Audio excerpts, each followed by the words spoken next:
Alléluia. Gloire à Dieu. Merci Seigneur d'être là présent avec nous et de se réjouir avec nous. Je chanterai de tout cœur les merveilles de mon papa Yahweh. Il m'a ôté des ténèbres, il m'a libéré de tout péché. Je chanterai de tout cœur les merveilles de mon papa Yahweh. Il m'a ôté des ténèbres, il m'a libéré de tout péché. Mon papa, alléluia, il ne m'abandonne jamais. Je n'ai plus rien à craindre, car Yahweh m'a livré. Mon papa est fidèle, Dieu ne m'abandonne jamais. Je n'ai plus rien à craindre, car Yahweh m'a livré. Je suis dans la joie, une joie immense. Je suis dans l'allégresse, car Yahweh m'a livré. Je suis dans la joie, alléluia, gloire à ton nom, sois élevé, ô Dieu d'amour. Nous sommes dans la joie, nous t'adorons. Car Yahweh m'a livré, car Yahweh, car Yahweh, car Yahweh, car Yahweh, car Yahweh m'a libéré, car Yahweh m'a libéré.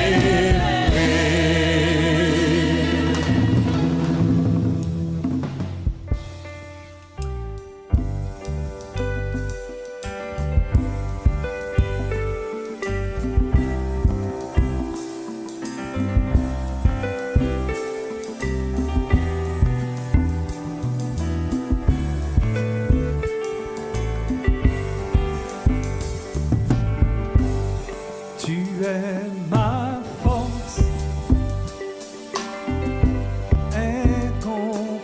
incomparable, incomparable.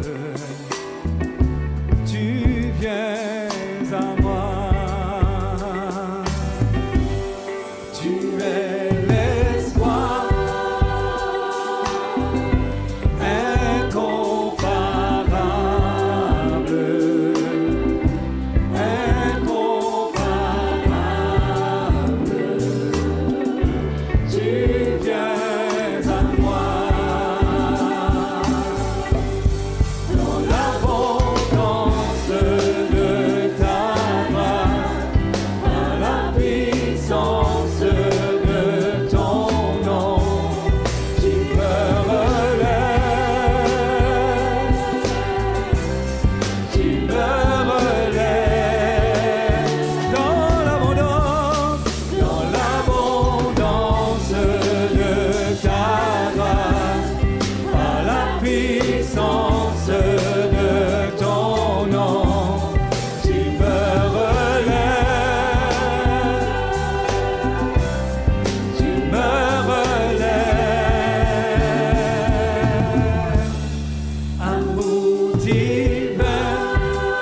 Jésus est le merveilleux nom. Le seul nom qui nous a été donné, par lequel nous sommes sauvés. C'est ce nom, par ce nom seul, que nous pouvons être délivrés de nos maux, de nos maladies, de nos besoins. Alors, glorifions ce Dieu d'amour, ce nom de Jésus. Prononce à la maison avec nous Jésus, le seul nom par lequel tu peux être délivré, tu peux être touché, parce que l'Éternel ne veut que ta bénédiction en ce matin. Alors, chante, chante avec nous.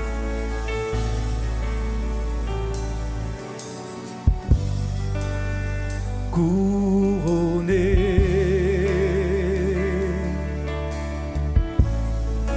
rayonnant de majesté, tout l'univers proclame ta grandeur.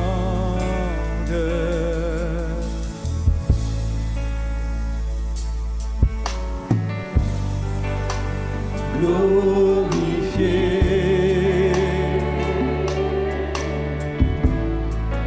par les anges prosternés,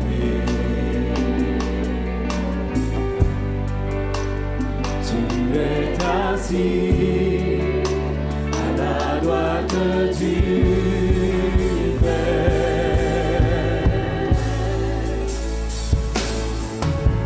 Jésus, merveilleux nom, qui est semblable à toi, ô Dieu.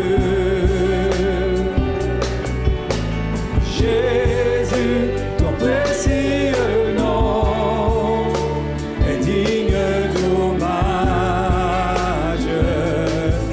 Jésus, Jésus, Jésus, merveilleux nom, qui est semblable à toi, ô Dieu. Jésus, ton précieux nom est digne d'hommage.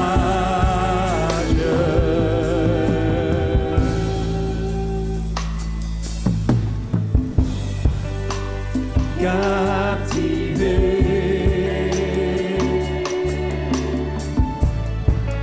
par l'éclat de ta beauté,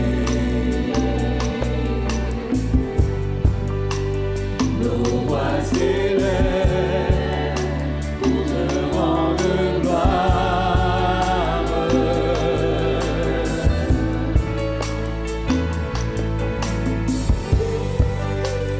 Merveilleux nom, qui est semblable à toi, ô Dieu.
Bonjour frères et sœurs. Bonjour frères et sœurs. Comment allez-vous? Vous avez passé une bonne semaine? Ça va? Ok, donc ce matin nous sommes là pour poursuivre un petit peu cette grande étude que nous avons commencée sur la famille. Et vous vous rappelez le thème de cette étude, c'était la famille selon Dieu. Et ce matin, nous allons voir un autre point, qui est la famille en Jésus-Christ. La famille en Jésus-Christ. Et pour cela, nous allons faire une lecture dans le livre Corinthiens, dans 1 Corinthiens, le chapitre 12.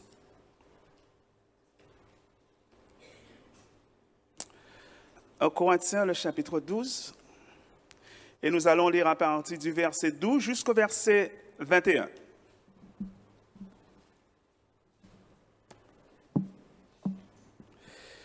« 1 Corinthiens, chapitre 12, verset 12. Je lis. « Car comme le corps est un et a plusieurs membres, et comme tous les membres du corps, malgré leur nombre, ne forment qu'un seul corps, ainsi en est-il de Christ. Nous avons tous, en effet, été baptisés dans un seul esprit pour former un seul corps, soit juif, soit grec, soit esclave, soit libre. Et nous avons tous été abreuvés d'un seul esprit. Ainsi, le corps n'est pas un seul membre, mais il est formé de plusieurs membres. Si le pied disait, parce que je ne suis pas une main, je ne suis pas du corps, ne serait-il pas du corps pour cela? Et si l'oreille disait, parce que je ne suis pas un œil, je ne suis pas du corps, ne serait-elle pas du corps pour cela? Si tout le corps était œil, où serait lui? S'ils étaient tous lui, où serait l'odorat? Maintenant, Dieu a placé chacun des membres dans le corps comme il a voulu. Si tous étaient un seul membre, où serait le corps? Maintenant donc, il y a plusieurs membres et un seul corps. L'œil ne peut pas dire à la main, je n'ai pas besoin de toi. Ni la tête dire aux pieds, je n'ai pas besoin de vous. Amen.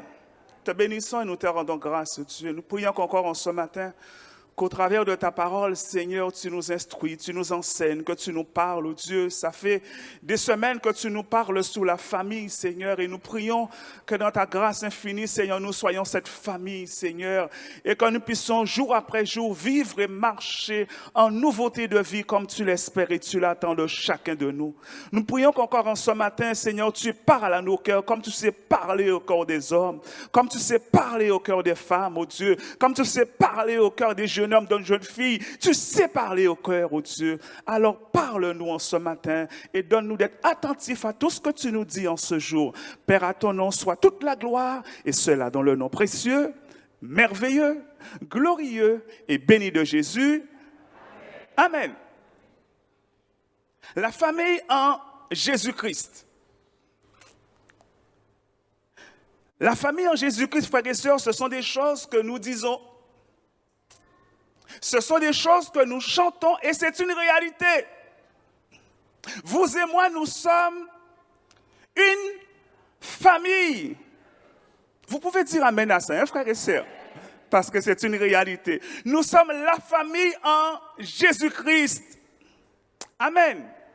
Et au travers de ce récit que nous venons de lire, cette famille qui est l'Église du Seigneur Jésus, et comme nous l'avons lu au travers de ce récit, cette famille est comparée, elle est symbolisée par un corps humain. Et ce corps en question est une unité au milieu d'une diversité. C'est-à-dire qu'il y a un seul corps, mais il y a plusieurs membres, ayant chacun des fonctions différentes. Par exemple, la bouche, elle a plusieurs fonctions. Elle sert à communiquer, à parler. C'est par elle que le corps se nourrit. Et j'ai remarqué une chose, ce que la bouche également sert à respirer en cas de forte grippe. Lorsque les narines sont encombrées, ça vous est jamais arrivé? Les narines sont encombrées, on n'arrive pas à respirer, qu'est-ce qu'on fait? On ouvre la bouche et on respire. Vous savez, je bénis Dieu parce que je dis, Seigneur, tu as même pensé que nous serions grippés et que nous aurions besoin de la bouche pour respirer. Le Seigneur, il est souverain, il connaît toutes choses. La bouche également sert, frères et sœurs, avec l'aide des narines, à respirer lors des efforts intenses. Vous avez déjà vu les sportifs, lorsqu'ils sont dans des efforts intenses, qu'est-ce qu'ils font? Ils ouvrent la bouche. Mais pourquoi est-ce qu'ils ouvrent la bouche? Pourquoi? Parce que les narines ne suffisent pas seulement à envoyer suffisamment d'oxygène dans les poumons. Donc les narines ont besoin de la bouche comme soutien. La bouche également, frères et sœurs, sert à louer le Seigneur. N'est-ce pas vrai? Et vous et moi, nous aimons, ça fait longtemps qu'on n'a pas chanté. Tu m'as donné une bouche pour te louer. Elle sert également à louer, à adorer le Seigneur, à célébrer le Seigneur, comme je le fais en ce matin. C'est avec la bouche que je le fais. Vous avez remarqué ça? Et vous aussi, n'est-ce pas? Amen. Et j'ai remarqué une autre chose. Ce que la bouche sert à embrasser. N'est-ce pas vrai? C'est avec la bouche qu'on embrasse, n'est-ce pas vrai? Par contre, j'ai remarqué une chose que j'aimerais m'arrêter un instant avec vous. Au travers des épîtres de l'apôtre Paul, presque à la fin de chaque épître, il nous dit ceci, que j'aimerais que nous puissions voir ensemble. Premier exemple, dans 1 Corinthiens chapitre 16, verset 20. 1 Corinthiens chapitre 16, verset 20. 1 Corinthiens chapitre 16, verset 20. Tous les frères vous saluent. Saluez-vous les uns les autres par un saint baiser. Un autre texte, il y en a plusieurs, mais j'ai relevé deux. 1 Thessaloniciens chapitre 5, verset 26. 1 Thessaloniciens chapitre 5, verset 26. Il nous est dit ceci. Saluez tous les frères par un saint baiser. Frères et sœurs, je me suis posé la question. Pourquoi est-ce que l'apôtre Paul ne dit pas saluez-vous par un baiser? Un baiser tout court. Pourquoi est-ce qu'il dit un saint baiser?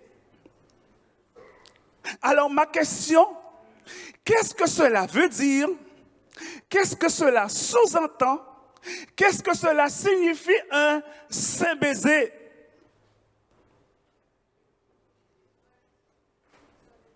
Ma sœur dit un baiser qui est vrai. Un baiser qui est? Un baiser qui est sans hypocrisie, nous dit la sœur. Un saint baiser. Pourquoi est-ce qu'il ne... Saluez-vous les uns les autres par un saint baiser. Est-ce que cela veut dire qu'il y a des baisers qui sont saints et des baisers qui ne sont pas saints? Oui. Alors, une autre question. Comment discerner un baiser qui est saint d'un baiser qui n'est pas saint? Là, je vous mets réflexion là. Vous savez, ce sont des questions, frères et sœurs, que je me suis posées. Et je me suis dit, j'aimerais le partager avec vous. Donc, ça nous laisse des moments de réflexion concernant la parole de Dieu. Parce qu'il précise, l'apôtre Paul, saluez-vous les uns les autres par un saint baiser. Frères et sœurs, tout cela, c'était pour la bouche. Alors, à la question, on va aller un peu plus loin. comment faire partie du corps de Christ, de cette grande famille qu'est l'Église? Il faut premièrement être né de nouveau. Au verset 18, il nous est dit ceci. On va revenir à 1 Corinthiens, le chapitre 12, le verset 18. Il nous est dit, 1 Corinthiens, chapitre 12, verset 18. Maintenant, Dieu a placé chacun des membres dans le corps comme il a voulu. Et j'ai remarqué, frères et sœurs, que ce verset que nous venons de lire fait écho à un autre verset qui se trouve dans la Bible, nous concerne un petit peu plus particulièrement. Là, il s'agit du corps, mais nous allons voir cette comparaison avec l'Église. C'est Actes, le chapitre 2, le verset 46 et 47. Actes, chapitre 2, versets 46 et 47. Nous lisons ceci. Ils étaient chaque jour, donc c'était tous les apôtres avec ceux qui avaient cru, ceux qui avaient pris position pour le Seigneur Jésus. Il nous a dit, ils étaient chaque jour tous ensemble assidus au temple. Ils rompaient le pain dans les maisons et prenaient leur nourriture avec joie et simplicité de cœur. Verset 47. Louant Dieu et trouvant grâce auprès de tout le peuple. Et le Seigneur ajoutait chaque jour à l'Église ceux qui étaient sauvés. C'est le Seigneur lui-même qui ajoutait à l'Église ceux qui étaient sauvés. Et j'aimerais vous dire aujourd'hui encore, c'est toujours le Seigneur qui ajoute à son Église tous ceux et toutes celles qui sont sauvés. Amen. Frères et sœurs, ça c'est très important, frères et sœurs, de souligner et c'est très important à prendre en considération. C'est le Seigneur qui ajoute et le Seigneur ajoute à son Église uniquement ceux et celles qui sont nés de nouveau, c'est-à-dire ceux et celles qui ont accepté de mourir à eux-mêmes et de laisser le Seigneur régner sur leur cœur. Frères et sœurs, j'aimerais vous dire que le Seigneur n'ajoute pas à l'Église des personnes parfaites. Vous savez pourquoi? C'est parce que nous ne sommes pas des personnes parfaites. Amen. Le Seigneur n'ajoute pas à son Église les personnes qui n'ont pas de problème ni de difficultés. Mais au contraire, le Seigneur ajoute à son Église des personnes chargées de problèmes et de difficultés. N'est-ce pas vrai, frères et sœurs? Des personnes avec des passés sombres, des personnes avec leurs blessures, des personnes avec leurs difficultés immenses et parfois profondes, des personnes avec des fardeaux pesants. Et cela se comprend, frères et sœurs, car le Seigneur lui-même nous dit ceci, dans Matthieu le chapitre 9 et le verset 10 à 12, Matthieu chapitre 9, verset 10 à 12, regardez ce qu'il nous est dit, Matthieu 9, verset 10 à 12. Comme Jésus était à table dans la maison, voici beaucoup de publicains et de gens de mauvaise vie, retenez cette expression, des gens de mauvaise vie, vinrent se mettre à table avec lui et avec ses disciples. Les pharisiens virent cela et ils dirent à ses disciples, « Pourquoi votre maître mange-t-il avec les publicains et les gens de mauvaise vie ?» Ce que le Seigneur ayant entendu, et il dit, ce ne sont pas ceux qui se portent bien qui ont besoin des médecins, mais les malades. Frères et sœurs, j'aimerais vous dire, avec tout le respect que je vous dois, que nous étions tous des personnes malades. Et vous et moi, nous avons besoin du bon médecin. Et nous avons trouvé ce médecin en Jésus-Christ. Amen. Même si nous paraissons des personnes bien, des personnes heureuses, etc. Mais nous étions des personnes malades. Et nous sommes venus vers le bon médecin. Et le bon médecin, il prend soin de tous ces patients que nous sommes. Parce que nous sommes ses patients. Amen. Il connaît nos maux. Il connaît nos difficultés. Il connaît tout nous concernant. Vous savez, les médecins, nous sommes leurs patients, mais ils ne connaissent pas tout nous concernant. Vous avez remarqué ça? Ils sont limités. Tandis que notre médecin divin, il connaît tout nous concernant. Amen. Nous sommes, vous et moi, ces patients. Et béni soit Dieu de ce que jour après jour, il prend soin de chacun de ces patients que vous et moi nous sommes. Autre chose, frères et sœurs, et remarquez, en passant, le plus souvent, c'est une difficulté qui nous amène à Jésus. Vous avez remarqué ça? Le plus souvent, c'est un gros problème qui amène nous à Jésus. Cela ne peut pas faillir encore. Nous allons chercher à droite, nous allons chercher à gauche. Et un monde qui dit nous, mais viens à Jésus, viens à la réunion avec moi. Et c'est à ce moment-là que le Seigneur fait un miracle dans nos vies. C'est à ce moment-là que le Seigneur commence une œuvre de transformation dans nos vies. Amen. Autre chose pour dire, frères et sœurs. Le Seigneur ne nous demande pas notre avis avant d'ajouter une personne dans sa maison, dans son église. Vous avez remarqué ça? Il ne nous demande pas notre avis. Je prends un exemple. Autrefois, vous et moi, nous ne nous connaissions pas, n'est-ce pas vrai? Du moins pour la plus grande majorité. Mais aujourd'hui, vous et moi, nous sommes frères et sœurs en Jésus-Christ. Bien sûr, je ne vous connais pas tous. Et pardonnez-moi, parfois j'oublie les prénoms. Vous savez, c'est beaucoup plus facile de connaître celui qui est sur l'estrade que celui qui est sur l'estrade, de retenir les prénoms des personnes. Pardonnez-moi, mais j'essaie de faire un effort. Mais nous sommes une famille, frères et sœurs.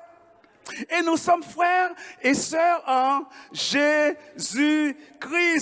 Amen. Cependant, frères et sœurs, pour vivre et être épanouis au sein du corps de Christ qui est l'Église, il faut savoir accepter les différences des autres. C'est-à-dire admettre que nous sommes différents les uns les autres, mais cependant faisant partie du même corps qui est l'Église. C'est le verset 12 qui nous le dit. On va revenir à 1 Corinthiens chapitre 12, le verset 12. 1 Corinthiens chapitre 12, verset 12. Car comme le corps est un et a plusieurs membres, et comme tous les membres du corps, malgré leur nombre, ne forment qu'un seul corps, ainsi en est-il de Christ. Frères et sœurs, Dieu ne va pas forcément nous demander de changer notre caractère, ni notre tempérament pour faire partie de son corps, pour faire partie de son Église. Car lui seul a le pouvoir de le faire. Mais il va plutôt nous demander d'harmoniser nos caractères et nos tempéraments. Qu'est-ce que cela veut dire d'harmoniser nos caractères? Je vous apprends rien que nous avons des tempéraments différents. Nous avons des caractères différents. Nous avons des passés différents. Nous avons des sentiments différents. N'est-ce pas vrai, frères et sœurs? Mais ce que le Seigneur va nous demander, c'est d'harmoniser tout cela. D'harmoniser, qu'est-ce que cela veut dire? D'harmoniser tout cela, frères et sœurs. C'est accepter l'autre avec ses manquements. Accepter l'autre avec ses défauts. Accepter l'autre avec ses défaillances. Accepter l'autre avec ses différences. Frères et sœurs, rappelons-nous du choix des apôtres. C'est Jésus qui les a choisis. Mais vous savez que ces apôtres-là, ils avaient des tempéraments différents. Ils avaient des caractères différents. Et même, il y a eu des tensions entre eux. Je prends un exemple avec vous très rapidement. La tension qu'il y a eu entre ces apôtres et comment le Seigneur Jésus est intervenu pour pouvoir rétablir la paix, rétablir l'harmonie. Alors, Matthieu chapitre 20, versets 20 à 28. Matthieu chapitre 20, versets 20 à 28, je lis. Matthieu chapitre 20, versets 20 à 28. Alors la mère des fils de Zébédée s'approcha de Jésus avec ses fils et se prosternait pour lui faire une demande. Il lui dit, « Que veux-tu » ? « Ordonne, lui dit-elle, que mes 2 fils que voici soient assis dans ton royaume, l'un à ta droite et l'autre à ta gauche. » Jésus répondit, « Vous ne savez pas ce que vous demandez. Pouvez-vous boire la coupe que je dois boire ? » Nous le pouvons, dirent-ils. Il leur répondit, « Il est vrai que vous pouvez boire ma coupe, mais pour ceux qui est d'être assis à ma droite et à ma gauche, cela ne dépend pas de moi et ne sera donné qu'à ceux à qui mon Père l'a réservé. » Verset 24. Les 10 ayant entendu cela furent indignés contre les 2 frères. Jésus les appela et dit, « Vous savez que les chefs des nations les tyrannisent et que les grands les asservissent. Il n'en sera pas de même au milieu de vous. Mais quiconque veut être grand parmi vous, qu'il soit votre serviteur. Et quiconque veut être le premier parmi vous, qu'il soit votre esclave. C'est ainsi que le Fils de l'homme est venu, non pour être servi, mais pour servir et donner sa vie comme la rançon de plusieurs. Amen. Nous ne savons pas, est-ce que la mère et les fils de Zébédée se sont mis d'accord pour faire une telle demande? Est-ce qu'ils se sont accordés? Ou est-ce que c'est à l'initiative seulement de leur mère qu'elle a osé, avec une telle audace, poser une telle question à Jésus ou faire une telle demande à Jésus? C'est quelque chose d'audacieux, n'est-ce pas vrai? Que mes 2 fils aient à ta droite et à ta gauche, ce n'est pas n'importe quelle demande. Et face à cette demande, qu'est-ce qui s'est passé? Verset 24. Verset 24. Les 10, ayant entendu cela, furent indignés contre les 2 frères. En un mot, ils n'étaient pas contents. Ils étaient fâchés contre les fils de Zébédée. Ils étaient indignés. Et Jésus était obligé d'intervenir afin de calmer la tension et rétablir l'harmonie. Vous savez, le Seigneur est un véritable pédagogue. Jésus a su qu'il y avait une tension à ce moment précis entre ses disciples. Et cela arrive, frères et sœurs, qu'il y ait des tensions entre nous, qu'il y ait des désaccords entre nous. N'est-ce pas vrai? Frères et sœurs, j'aimerais vous dire, de même que comme nous l'avons vu, lorsqu'il y a tension au sein du couple, Dieu n'est jamais loin. Il est toujours prêt à rétablir la paix et l'harmonie au sein des couples. Il n'est jamais loin, Dieu. De même, frères et sœurs, lorsqu'il y a tension entre frères et sœurs en Jésus-Christ, j'aimerais vous dire que le Seigneur Jésus n'est jamais loin. Il est toujours prêt à rétablir la paix. Il est toujours prêt à rétablir l'harmonie. C'est ce qu'il a fait, le Seigneur Jésus. Il n'a pas dit que vous avez raison d'être indigné ou vous n'avez pas raison d'être indigné, mais il leur a pris un exemple avec beaucoup de pédagogie. Il ne faut pas vouloir être élevé. Laissez le Seigneur vous élever. Bien souvent, on veut s'élever au-dessus des autres. On veut être le plus grand. Alors que le Seigneur, c'est le Seigneur qui élève. N'est-ce pas vrai, frères et sœurs? Là où on s'est élevé, on peut pas élever. Ou même si vous levez devant le monde, mais pour le Seigneur, on peut pas élever. Tandis que c'est lorsque c'est le Seigneur qui t'élève, eh bien, tu es vraiment élevé. Amen. Donc le Seigneur Jésus leur a parlé à leur cœur pour leur faire comprendre que ça ne sert à rien de vouloir être le plus grand, que celui qui veut être le plus grand soit le serviteur des uns des autres. Amen. Ça c'est très important, frères et sœurs, de souligner cette parole de Jésus. Donc le Seigneur Jésus, comme je l'ai dit, il est toujours prêt pour rétablir la paix et l'harmonie lorsqu'il y a tension, lorsqu'il y a désaccord entre frères et sœurs. Cependant, frères et sœurs, c'est à nous d'être sensibles à sa voix. Parce qu'à ce moment-là, frères et sœurs, le Seigneur nous parle. Lorsqu'il y a désaccord entre nous, le Seigneur nous parle. Par sa parole, il nous parle. Par son Saint-Esprit, il nous interpelle. Mais c'est à nous d'être attentifs à sa voix. C'est à nous d'être à l'écoute de la voix du Saint-Esprit. Amen. Et malheureusement, ce n'est pas toujours le cas.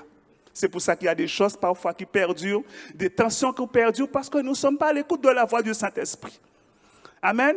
Mais sachant qu'il est toujours prêt à rétablir la paix et l'harmonie lorsqu'il y a entre ses enfants des désaccords et des tensions.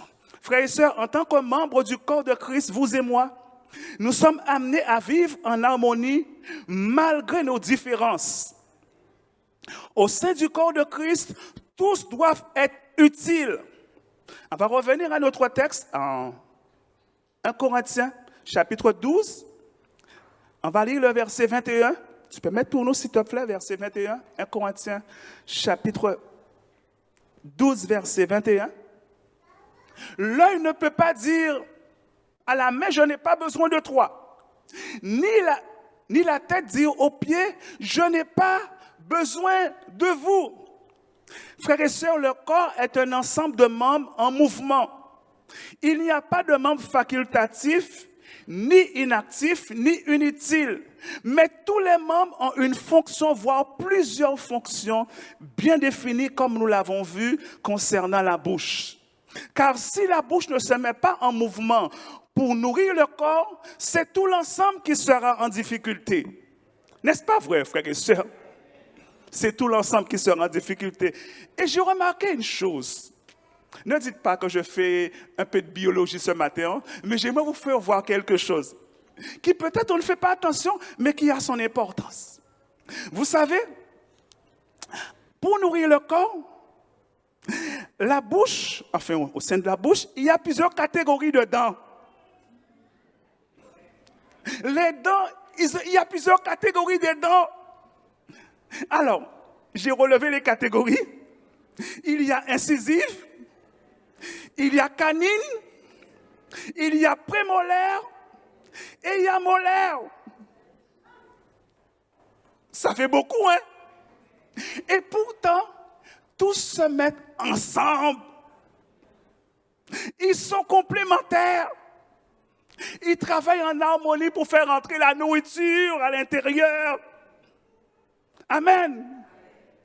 Il y a des dents, mais il y a plusieurs catégories de dents. Frères et sœurs, peut-être qu'au milieu de nous, il y a des personnes qui se sentent inutiles. J'aimerais vous te dire, mon frère, ma sœur, tu n'es pas inutile dans le corps de Christ. Tu as ta place dans le corps de Christ. Même si pour certains ou certains veulent te faire comprendre que tu es inutile, mais j'aimerais te dire que pour Dieu, tu es utile. Amen. Pour Dieu, tu as de l'importance au sein de son corps. Pour Jésus, tu as de la valeur au sein de son corps. Amen. Nous sommes tous utiles, frères et sœurs. Bien sûr, nous ne sommes pas indispensables. Hein? Retenez-le, hein, frères et sœurs. Mais nous sommes tous utiles. Dieu peut bien se passer de nous, hein? N'est-ce pas vrai? Mais cependant, nous sommes tous utiles dans le corps de Christ. Et j'aimerais prendre un exemple avec vous, frères et sœurs. On va faire un crochet dans l'Ancien Testament, dans Exode chapitre 17. Exode chapitre 17, on va lire à partir du verset 8 jusqu'au verset 13. Exode chapitre 17, verset 8 jusqu'au verset 13. Amalek vint combattre Israël à Réphidim. Alors Moïse dit à Josué, choisissez-nous des hommes, sors et combat Amalek. Demain, je me tiendrai sur le sommet de la colline, la verge de Dieu dans la main. Josué fit ce que lui avait dit Moïse pour combattre Amalek. Et Moïse, Hur et Aaron montèrent au sommet de la colline. Lorsque Moïse élevait la main, Israël était le plus fort. Et lorsqu'il baissait la main, Amalek était le plus... Pardon, je reprends. Lorsque Moïse élevait sa main, Israël était le plus fort. Et lorsqu'il baissait sa main, Amalek était le plus fort. Les mains de Moïse étaient fatiguées. Il prit une pierre qu'ils placèrent sous lui et il s'assit dessus. Aaron et Hur soutenaient ses mains, l'un de côté, l'autre de l'autre, et ses mains restèrent fermes jusqu'au coucher du soleil. Et Josué vainquit Amalek et son peuple au tranchant de l'épée. Ici, il y a plusieurs acteurs au sein de ce combat. Il y a Moïse, il y a Hur, il y a Aaron, il y a José et les combattants.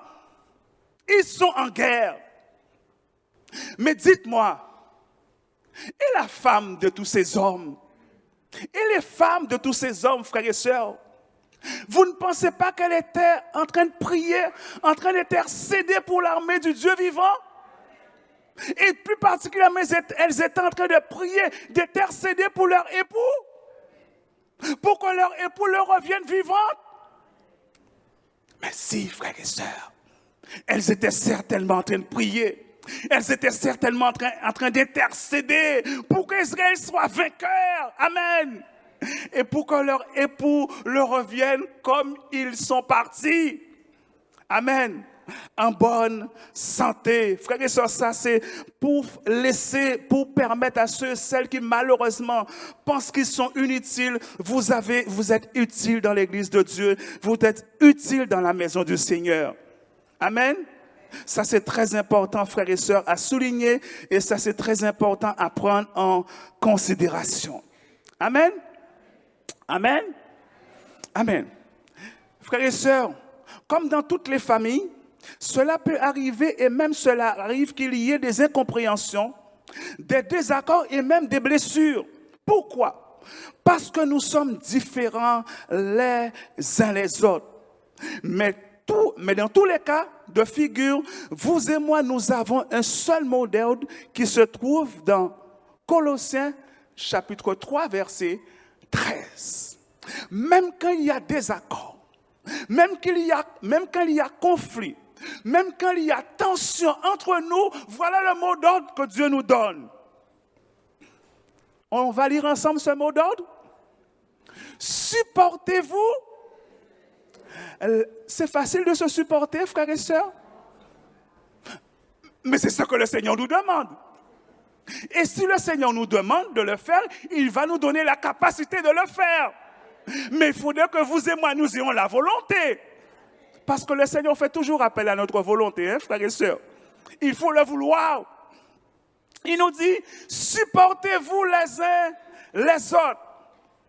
Et si l'un a sujet de se plaindre, ce sont des choses qui arrivent. Hein? Ce sont des choses qui arrivent, frères et sœurs. On a sujet de se plaindre de l'un et de l'autre. Et qu'est-ce que nous devons faire, vous et moi? Lorsque ces cas de figure arrivent dans la maison de Dieu, lorsque ces cas de figure arrivent au sein de la famille de Dieu que nous sommes, qu'est-ce que nous devons faire, frères et sœurs?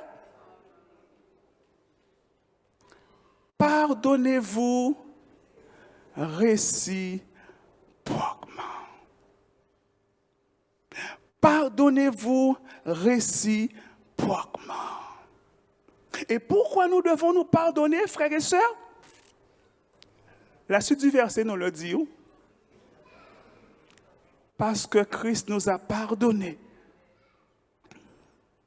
Et j'aimerais vous dire, frères et sœurs, non seulement Christ nous a pardonné, mais Christ continue à nous pardonner. Et vous et moi, nous avons besoin du pardon de Christ pour aller plus loin. Nous avons besoin du pardon de Christ pour marcher à sa suite, frères et sœurs. Chaque jour, nous avons besoin du pardon de Jésus. Amen. C'est pour ça qu'il nous exhorte à nous pardonner réciproquement. Frères et sœurs, ça c'est très important. Et malheureusement, ce sont des choses qui minent la vie de l'Église, le manque de pardon réciproque. Ça tue une Église, frères et sœurs. Cela détruit l'Église, le manque de pardon réciproque. Parce que quand il n'y a pas pardon, frères et sœurs, Dieu le voit. Et ce qui est malheureux, quand il n'y a pas de pardon réciproque, l'ennemi de notre âme le voit. Dieu nous exhorte à nous pardonner, frères et sœurs. Apprenons à nous pardonner, frères et sœurs. Même quand ce n'est pas facile, même quand c'est dur, mais apprenons à nous pardonner pour la gloire de Dieu. Même quand c'est difficile, frères et sœurs, mais je te pardonne pour la gloire de Dieu. Alors, frères et sœurs, en matière de pardon, c'est moi vous dire certaines choses. En matière de pardon, il y a deux choses importantes à considérer. La première concerne le demandeur ou la demandeuse de pardon. Celui qui demande pardon. La deuxième chose, c'est le receveur ou la receveuse de pardon. Celui qui reçoit le pardon qui est demandé. Nous sommes d'accord, frères et sœurs. Est-ce que je me suis bien fait comprendre, frères et sœurs? D'accord. Alors, celui ou celle qui demande pardon et celui ou celle qui reçoit la demande de pardon, dans les deux cas, on doit être vrai et sincère. Celui qui demande pardon doit être vrai et sincère, parce qu'il ne faut pas que ça soit un pardon seulement avec la bouche, mais non avec le cœur. Et celui qui reçoit le pardon également doit être vrai et sincère. Frères et sœurs, ce que je vous dis là, ce sont des choses importantes. Parce que quelqu'un peut nous demander pardon. On peut dire à la personne qu'on l'a pardonné alors qu'on n'a pas vraiment pardonné la personne. Est-ce que je me fais bien comprendre, frères et sœurs? Parce que Dieu regarde au cœur. Dieu ne regarde pas l'apparence, frères et sœurs. C'est ça la différence avec Dieu. C'est qu'il ne regarde pas l'apparence, mais il regarde au cœur. Il va regarder celui qui a demandé pardon, mais il va regarder le cœur de celui qui reçoit également le pardon. Est-ce que ça a été sincère? Est-ce que cela a été authentique? Et frères et sœurs, si ce n'est pas sincère, si ce n'est pas authentique, Dieu le voit. On peut tromper l'autre, mais on ne peut pas tromper Dieu. Amen. Donc, dans les deux cas de figure, frères et sœurs, vous et moi, nous devons être sincères. Et ça, c'est très important aux yeux de Dieu. On regarde également, frères et sœurs, un autre texte. On va faire un crochet à nouveau dans l'Ancien Testament, dans Genèse chapitre 13, versets 7 et 8. Genèse chapitre 13, verset 7 et le verset 8. Il y avait il y a eu querelle entre les bergers des troupeaux d'Abraham et les bergers des troupeaux de Lot. Les Cananéens et les Phérésiens, habitaient alors dans le pays. Abraham dit à Lot, et frères et sœurs, c'est un verset que j'aime. Regardez ce qu'Abraham dit à Lot. Qu'il y ait point, je te prie, de dispute entre moi et toi, ni entre mes bergers et tes bergers. Pourquoi? Car nous sommes frères. Nous sommes frères. Qu'il n'y ait pas de dispute.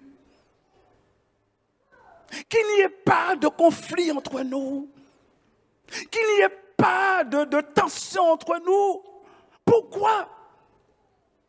Il dit car nous sommes frères. Frères et sœurs, vous et moi, ne l'oublions jamais. Nous sommes frères et sœurs en Jésus-Christ.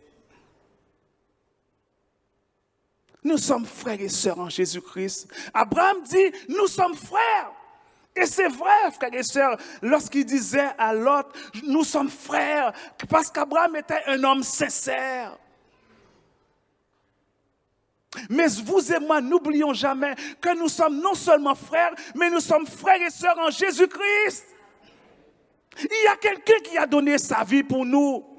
Il y a quelqu'un qui est mort à la croix pour nous.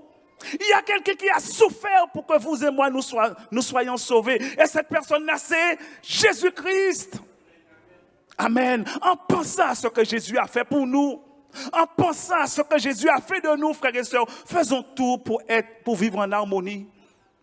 Faisons tout pour vivre entre frères et sœurs en Jésus-Christ, comme le Seigneur l'attend et l'espère de chacun de nous, frères et sœurs.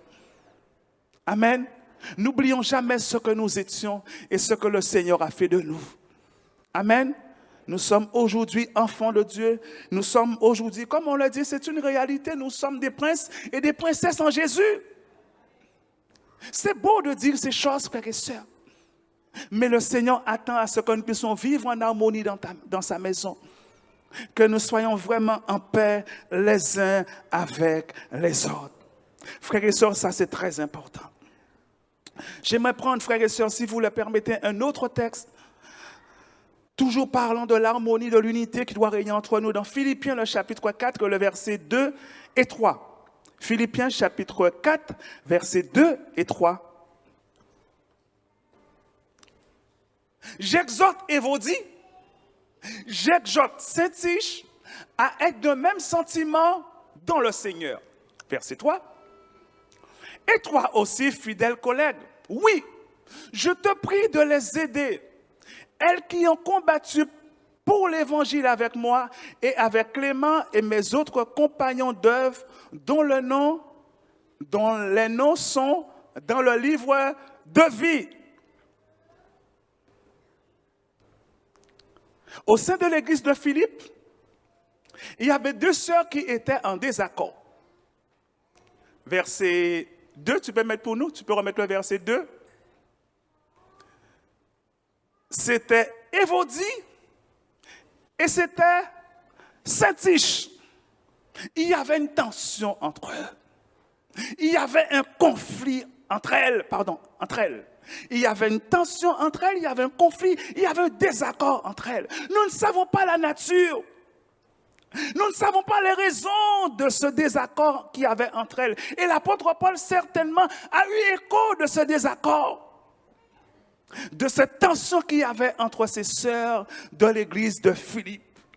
Et bien aimé, ce que j'aime avec l'apôtre Paul, il dit, j'exhorte Évodie,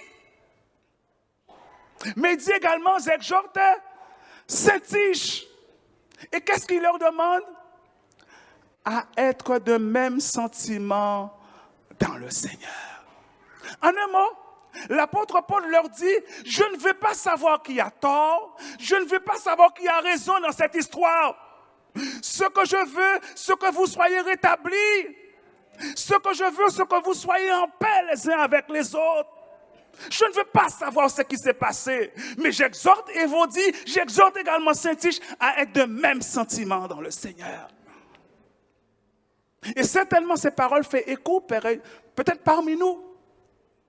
Le Seigneur exhorte l'un et il exhorte l'autre. Peut-être qu'il y a une tension, je ne sais pas, hein, frères et sœurs, parce que ça arrive, hein, qu'il y a tension entre nous, il y a des accords. Mais le Seigneur exhorte l'un et il exhorte également l'autre à être d'un même sentiment dans le Seigneur. Et l'apôtre Paul poursuit au verset 3 pour dire, et toi aussi, fidèle collègue, oui, je te prie de les aider. Vous savez, lorsqu'il y a tension, il y a conflit parfois, surtout quand les choses, ça fait longtemps que ça dure, on n'arrive pas à trouver un terrain d'entente. On n'arrive pas à trouver un compromis. On n'arrive pas à se réconcilier. Et dans ces cas de figure, nous avons besoin de ce qu'on appelle un médiateur. Ici, le fidèle collègue, il est appelé à être un médiateur. Vous savez, dans le domaine professionnel, lorsqu'il y a conflit entre direction et salariés, Le rôle du médiateur, c'est de faciliter le dialogue ou la reprise du dialogue pour permettre un accord entre les deux parties. Le médiateur n'est pas là pour dire celui-ci ou celle-là ou cette partie-là a tort ou a raison. Ce n'est pas son but. Le but du médiateur, l'objectif du médiateur, c'est faciliter la réconciliation ou la reprise du dialogue entre les deux parties. Frères et sœurs, pareil dans le domaine spirituel, lorsqu'il y a conflit, lorsqu'il y a tension entre frères et sœurs en Jésus-Christ, la volonté du Seigneur, c'est que vous et moi, nous soyons de bons médiateurs ou de bonnes médiatrices. Je ne sais pas si cela se dit. Ça se dit médiatrice? Je n'entends pas souvent médiatrice, mais ça se dit. De bonnes médiatrices afin de permettre que la paix et l'harmonie soient à nouveau retrouvées entre les deux bien-aimés. Frères et sœurs, ça c'est très important. Lorsqu'il y a pareil, il y avait une tension, il y avait un conflit entre Évodie et Syntyche. Elles n'arrivaient pas à se mettre d'accord, elles n'arrivaient pas à s'entendre, elles n'arrivaient pas à se reparler, à échanger à nouveau. Et l'apôtre Paul a dû faire appel à un médiateur. Et frères et sœurs, au sein de la maison de Dieu, lorsque vous savez qu'il y a une tension entre des bien-aimés, faites en sorte d'être un bon médiateur. Ma sœur, mon frère, fait en sorte d'être un bon médiateur pour que la paix soit rétablie entre les deux bien-aimés. Ma sœur, fait en sorte d'être une bonne médiatrice pour que la paix et l'harmonie soient rétablies entre les deux bien-aimés. Amen. Amen. Amen. Frères et sœurs, j'aimerais prendre un point avec vous, un point un petit peu spécial, mais j'aimerais l'aborder très rapidement. Autre chose à considérer, c'est que le Seigneur Jésus ne veut pas que la rancune règne et demeure au sein de sa famille, au sein de son Église. Vous savez pourquoi? Parce que lui, le Seigneur, il n'est pas un rancunier. Il ne veut pas que la rancune règne et demeure au sein de sa famille, au sein de son Église. Et on va prendre un exemple, frères et sœurs, dans Matthieu le chapitre 26. Matthieu chapitre 26, on va lire à partir du verset 69 jusqu'au verset 75. Matthieu 26, verset 69 à 75. Et après, on va lire le verset 56. Alors, j'ai dit Matthieu 26, verset 69. Cependant, Pierre était assis, verset 69, Pierre était assis dehors dans la cour. Une servante s'approcha de lui et dit, « Toi aussi, tu étais avec Jésus le Galiléen. » Mais il le lia devant tous, disant, « Je ne sais pas ce que tu veux dire. » Comme il se dirigeait vers la porte, une autre servante le vit et dit à ceux qui se trouvaient là, c'était en public, hein? Celui-là était aussi avec Jésus de Nazareth. Il le nia de nouveau avec serment. Qu'est-ce qu'il dit, l'apôtre Pierre? C'est une vérité, ça? Est-ce que c'est une vérité, frères et sœurs? Il a nié de connaître Jésus. Il a dit, je ne connais pas cet homme, mais il a dit en public. Il n'a pas dit pour une personne, mais tous les autres qui étaient là ont entendu lorsqu'il a dit ça. Je ne connais pas ce Jésus. Ce Jésus, je ne le connais pas. Je ne l'ai jamais fréquenté. Je ne connais pas qui est cet homme. Il poursuit l'apôtre Pierre. Peu après, ceux qui étaient là s'étant approchés parce qu'il y avait du monde, dirent à Pierre et disent, certainement tu es aussi de ces gens-là. Pourquoi? Car ton langage te fait reconnaître. Alors, verset 74, alors il se mit à faire des imprécations et à jurer. Frères et sœurs, c'est fort ça. Il a fait des imprécations et il a juré en disant ceci. Je ne connais pas cet homme. Aussitôt le coq chanta Et Pierre se souvint de la parole que Jésus avait dite, « Avant que le coq chante, tu me renieras 3 fois. » Et étant sorti, il pleura amèrement. On va lire le verset 56.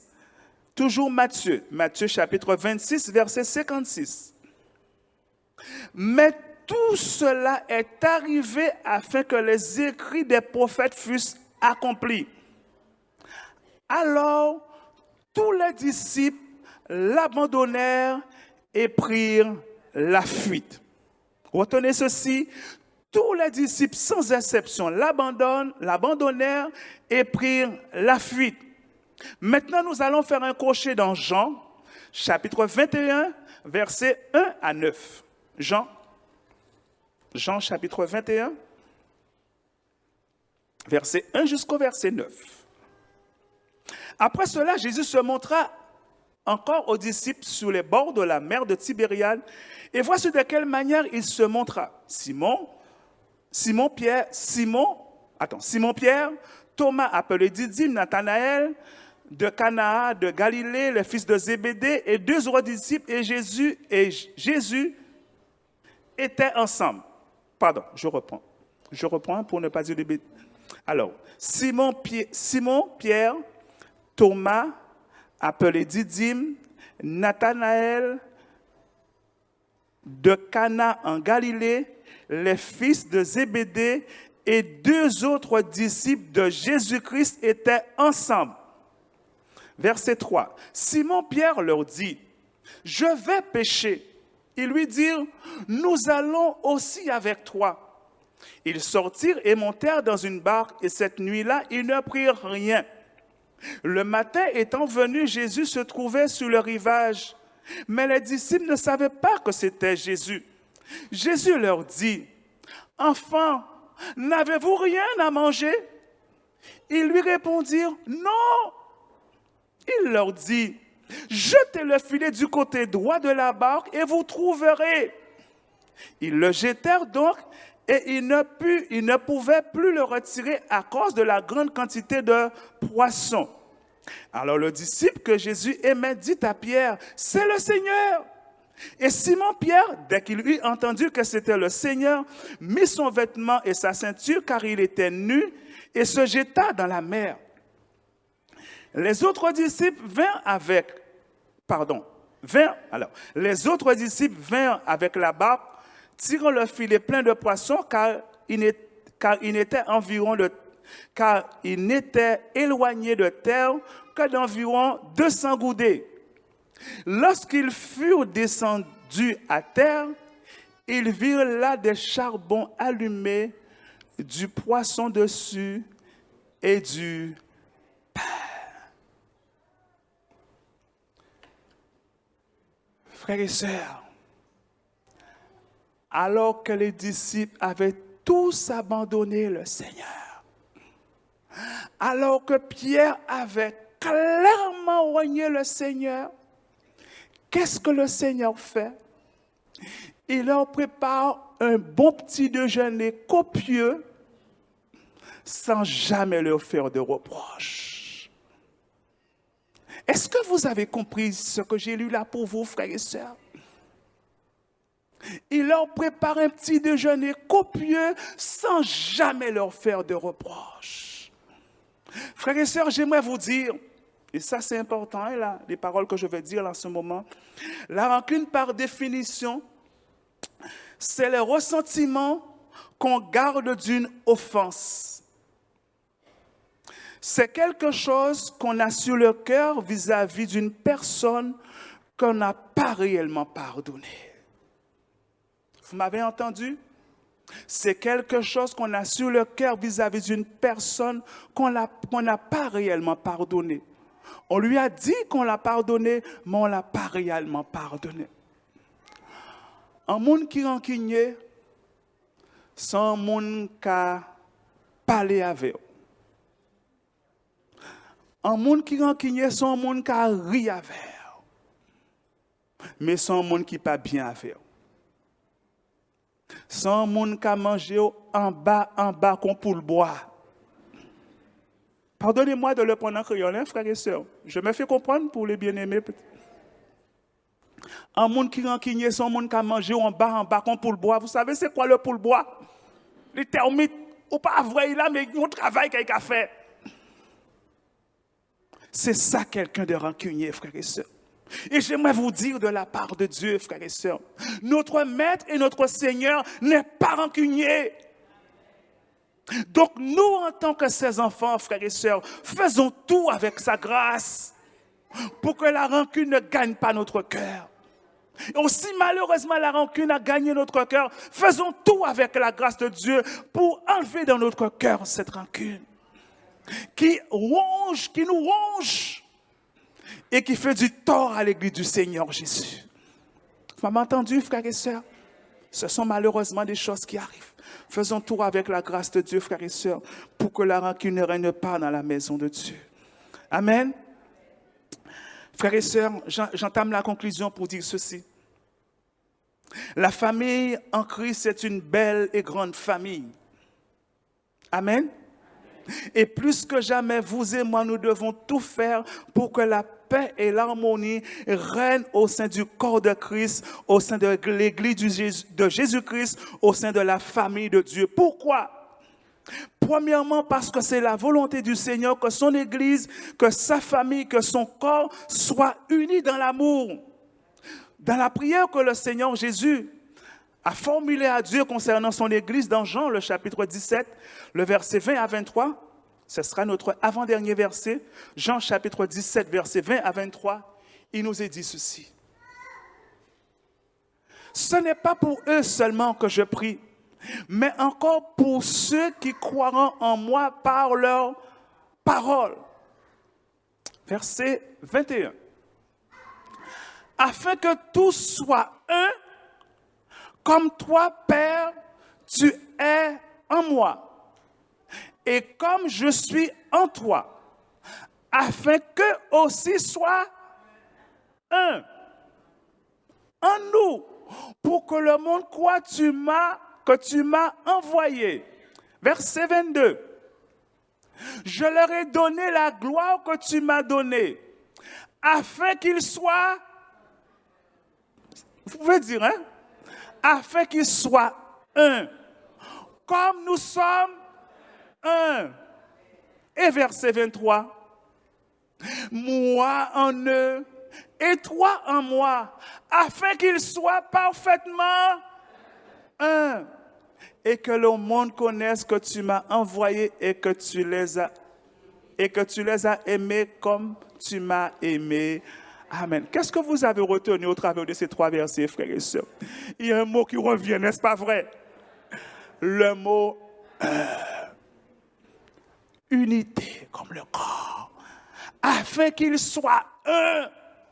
Frères et sœurs, j'aimerais vous dire de la part de Dieu, le Seigneur a prié pour qu'il en soit ainsi, frères et sœurs. Le Seigneur a réclamé la grâce de Dieu à notre égard pour qu'il en soit ainsi, frères et sœurs, pour que vous et moi, nous soyons un. Faisons tout, frères et sœurs, avec la grâce de Dieu pour que nous soyons un, comme le Seigneur nous le demande. Ça, c'était le premièrement, frères et sœurs. La deuxième chose, la deuxième raison pour que vous et moi, nous devons faire tout pour que la paix et l'harmonie règnent entre nous, c'est parce qu'il revient bientôt chercher sa famille, son église, et il désire la trouver comment? On va le lire, on va dire comment il veut. Éphésiens chapitre 5, verset 27. Éphésiens chapitre 5, verset 27. Voilà comment il veut trouver son église, le Seigneur.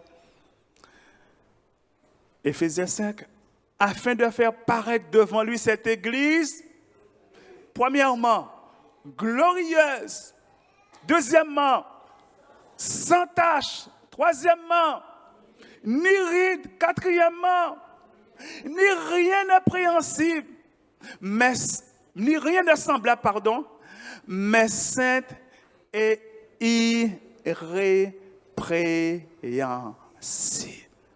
Frères et sœurs, j'aimerais vous poser une question. Voilà ce que le Seigneur attend de son église, car il revient bientôt la chercher. Alors ma question est la suivante. Ce que le Seigneur nous demande ici dans sa parole, est-ce le cas aujourd'hui à l'heure où nous parlons? Je n'ai pas entendu, hein? Non. Frères et sœurs, je me suis posé la question. Vous savez, vous et moi, nous disons, Seigneur, reviens, reviens, reviens. Jésus, reviens me chercher, reviens nous chercher, reviens chercher ton église, Maranatha. Mais frères et sœurs, si toutes les conditions ne sont pas réunies, le Seigneur Jésus ne veut pas venir chercher son église. Il ne peut pas venir nous chercher, frères et sœurs. Et nous, et frères et sœurs, ça je vous le dis de tout mon cœur, nous qui avons servi le Seigneur pendant des années, pris position pour Jésus pendant des années, le Seigneur Jésus veut que tous nous soyons avec lui, frères et sœurs. Il ne veut pas qu'aucun ne reste à terre. Il veut que tous nous soyons enlevés avec lui. Et comme peut-être le Seigneur regarde, et quand il regarde son église, il voit que les conditions ne sont pas encore réunies, alors il fait preuve de patience encore.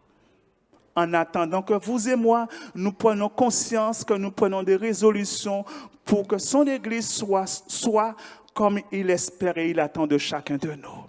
Amen. Amen, amen. Je vais m'arrêter là ce matin, on va prier le Seigneur. Te bénissons, nous te rendons grâce, Dieu. Nous savons que tu es fidèle, oh Dieu, et nous savons que tu es bon. Nous savons que tu n'as pas changé, car hier, aujourd'hui, éternellement, tu demeures le même. Tu as voulu nous parler, ô Seigneur, de la famille en Jésus-Christ. Et nous l'avons dit, et c'est une réalité, nous sommes ta famille, Jésus. Nous sommes la grande famille que tu as sauvée par grâce. Et ce matin, nous prions, Seigneur, que tu nous aides à réaliser combien tu aimes cette famille.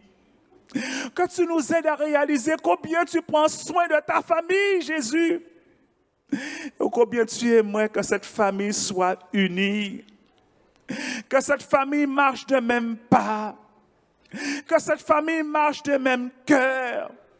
Que cette famille marche en harmonie, Jésus.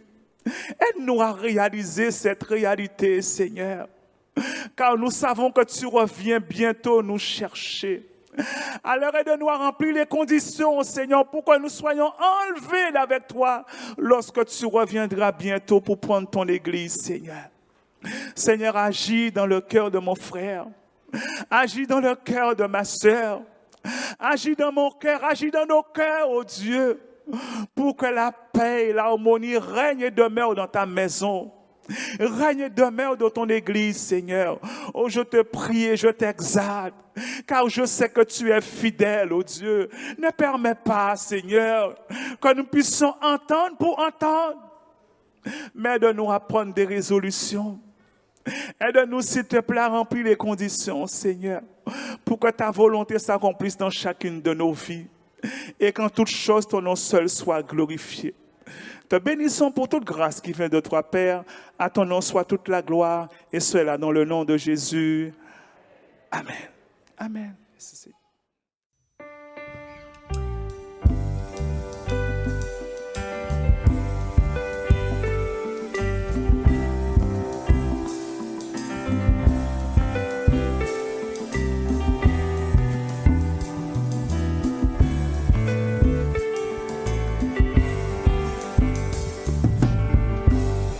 Tu es ma force, incomparable.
viens.